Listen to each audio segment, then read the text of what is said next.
So welcome to week 10. This is our last week of talking about park sites, and we'll also bring you, during our discussion on Tuesday, an update on some of the National Park Service's service-wide efforts to document and interpret properties associated with the Reconstruction era.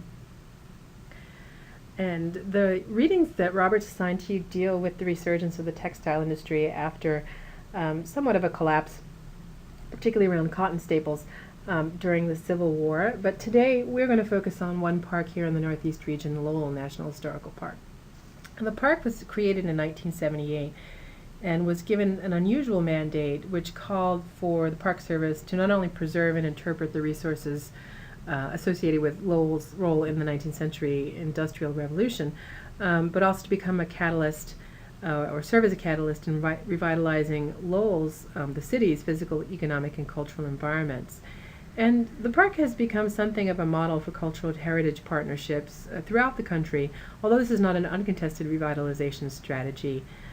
It includes a park within the park boundary, 142 acres of mill and boarding house properties and canals, but also an overlapping 583-acre historic preservation district. And was and still is considered an innovative park concept at the time that creates a sort of living, working, urban environment cultural park. And as you can imagine, the park tells the story of not only the mill owners, but most predominantly the workers themselves. The earliest of the workers in the mills, when they were established in the early 19th century, were young women who were recruited from New England farms and known as mill girls. Sarah Bagley, who's seen on the left, was one of those mill girls. This is a group of laborers who's been studied quite extensively by historians, beginning in the 1980s as part of the new social history movement. Sarah Bagley was a labor leader, and the organized or collective actions of the mill girls led the mill owners to look for substitutes for a population that they perceived as intractable and sort of fitting along the lines of what we've been seeing in terms of free labor ideology and the abhorrence of what was considered special interests, including collective bargaining units in that reigning ideology. And the first generation of workers who displaced the mill girls were Irish. Irish laborers arrived in Lowell early on in the city's development, first to dig the canals, but then stayed on, and they and mostly men, male laborers, they and their families then began working in the mills, undercutting the labor agitation of the mill girls. And after the war, another wave of immigration, this time from Quebec, brought a large population of French Canadians who were driven by economic factors to come southward. And they were viewed somewhat ambivalently as well as probably good fodder for the mills, but also Massachusetts papers and some of the local critics referred to them as the Chinese of the East Coast. Remember, this is around the time the Chinese Exclusion Act. The French Canadians were perceived in their two-way migration patterns and their ostensible refusal to integrate, to learn English. They had their own schools taught by French Canadian nuns here in Lowell. As unassimilable, which was a charge then I think lobbed at successive waves of immigrants to Lowell in the late 19th and early 20th century, including Greeks, Italians, and Syrians, and I guess the cause of much consternation and worry amongst Lowell's established Anglo-Saxon population.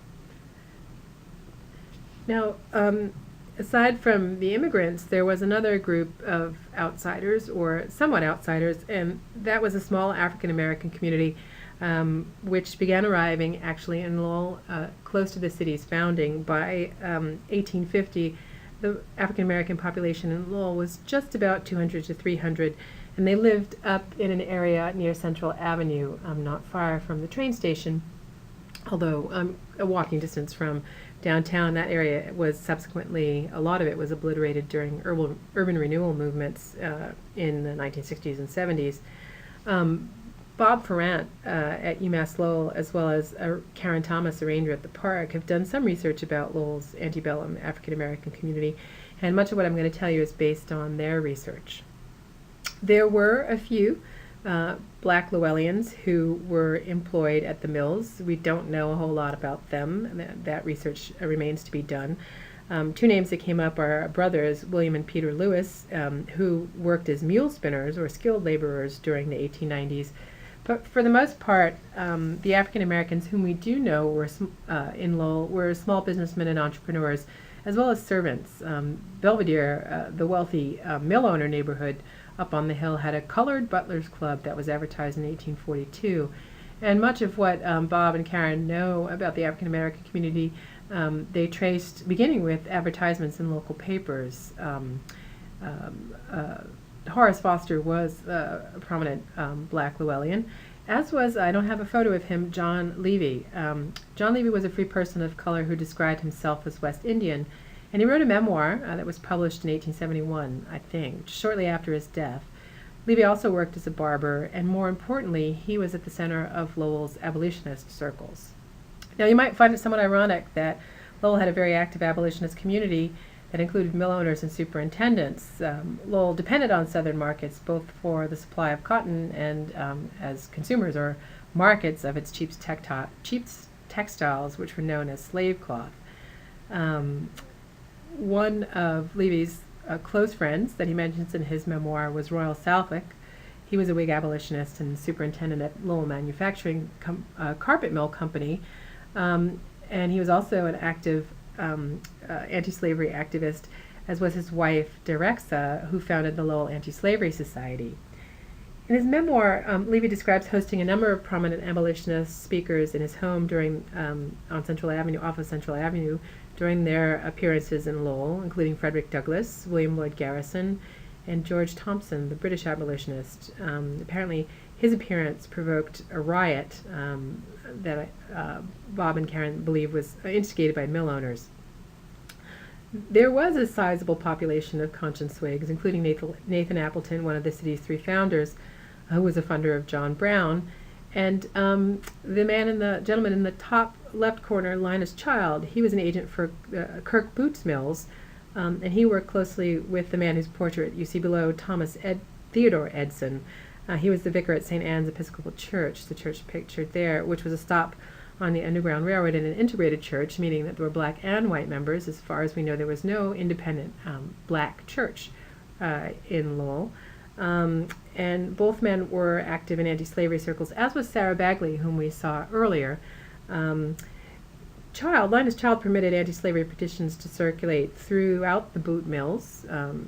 Sarah Bagley probably was one of the petitioners. But not surprisingly, Child did not approve of 10-hour work petitions circulating, and this fits squarely within the free labor ideology that we've been looking at all semester long. So, what we know, the little that we know, or the growing body that we know about Lowell's abolitionist or activist, anti-slavery activist community basically stops around 1870. That doesn't mean the information's not out there, but as far as we know, that remains untapped. Newspapers, city records. What these anti-slavery activists were up to after the war. What were their reform commitments? What were the conditions of the African American community in the decades after the war? So the field is wide open for that. And as always, as you're working on your proposals and thinking about Reconstruction in New England and in public memory, always feel free to contact us, and we'll talk to you tomorrow.